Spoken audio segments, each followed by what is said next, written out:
அனைவருக்கும் இனிய காலை வணக்கம். சென்ற காணொளியில் குறிப்பறிதல் அதிகாரத்தில் முதல் திருக்குறளை பார்த்தோம். இந்த காணொளியில் இரண்டாம் திருக்குறளின் விளக்கம் என்ன என்று பார்க்கலாம். கண்களவு கொள்ளும் சிறுநோக்கம் காமத்தில் செம்பாக்கம் அன்று பெரிது. கண்களவு கொள்ளும் சிறுநோக்கம் காமத்தில் செம்பாகம் அன்று பெரிது. என்னை அறியாமல் என்மேல் நோக்குகின்ற இவள் அருகிய நோக்கமானது. அதாவது நான் பார்க்கவே இல்லை, நான் அவளை நோக்கவே இல்லை அப்படின்னு சொல்லி என்னை பார்க்குறாங்க இல்லையா, அந்த பார்வையானது காம உறவில் சரிபாதியாக இருக்கும் அப்படின்னு சொல்கிறாங்க. அது எப்படி இருக்குன்னா, அந்த உலகத்தில் ரொம்ப பெருசாக நம்ம மதிக்கப்படுறது என்னன்னா, ஒரு குடும்பமாகட்டும் ஒரு உறவாகட்டும், அதுக்கு அடித்தளம் என்னன்னா காதல். அந்த காதலுக்கு அடித்தளம் என்ன அப்படின்னு பார்த்தோம்னா காமம்.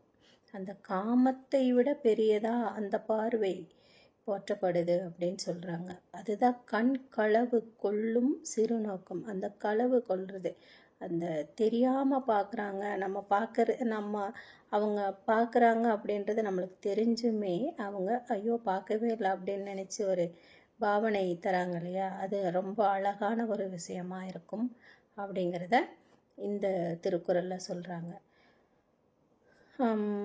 கலைஞர் மு. கருணாநிதியோட விளக்கம் இதில் ரொம்ப அழகாக தெளிவாக இருக்குது. என்ன அப்படின்னு பார்த்தோம்னா, கள்ளத்தனமான அந்த கடைக்கண்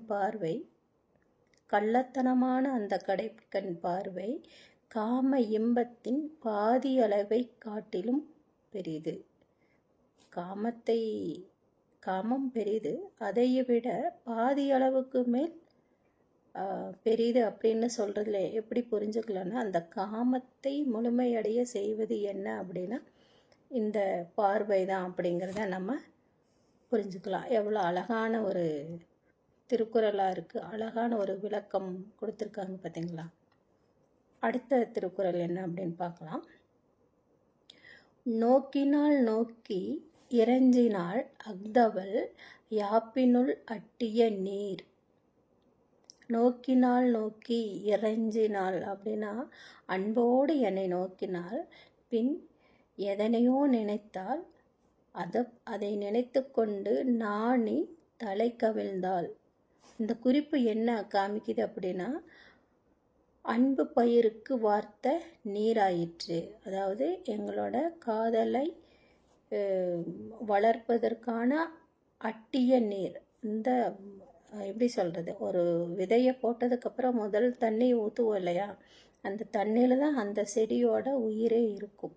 அதுபோல் அந்த காதல் பார்வையானது காதல் வளர்வதற்கான நீர் ஊற்று அப்படின்னு சொல்கிறாங்க. அப்போ அந்த நீர் மூலயமா தான் அந்த செடி வளருது இல்லையா. அப்போ இந்த காதலும் வளரணும் அப்படின்றதுக்கு என்ன அப்படின்னா அந்த முதல் பார்வை எப்படி இருக்குன்னா, ரெண்டு பேர் பார்க்கும் பொழுது நல்லா தான் இருக்கும். அதுக்கப்புறம் பார்த்தா அவள் கீழே பூமியை பார்த்ததுக்கப்புறம் அந்த காதலை உறுதிப்படுத்தும் புரிஞ்சுக்கிறான். அழகான திருக்குறள் என்ன அப்படின்னு பார்த்தோம்னா,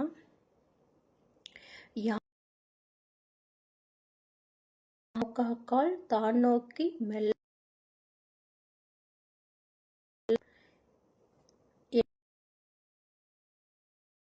என்னை பாராத போது என்னை இல்லையான்னு கன்ஃபார்ம் பண்ணினதுக்கு அப்புறம்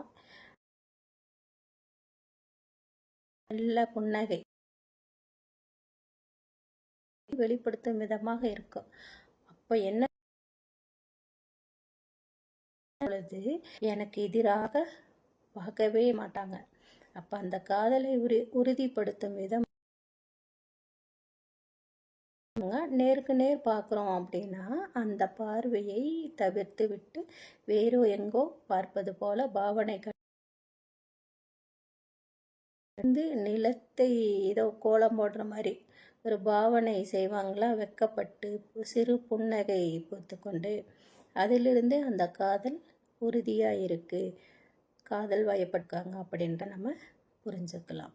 அடுத்த காணொளியில்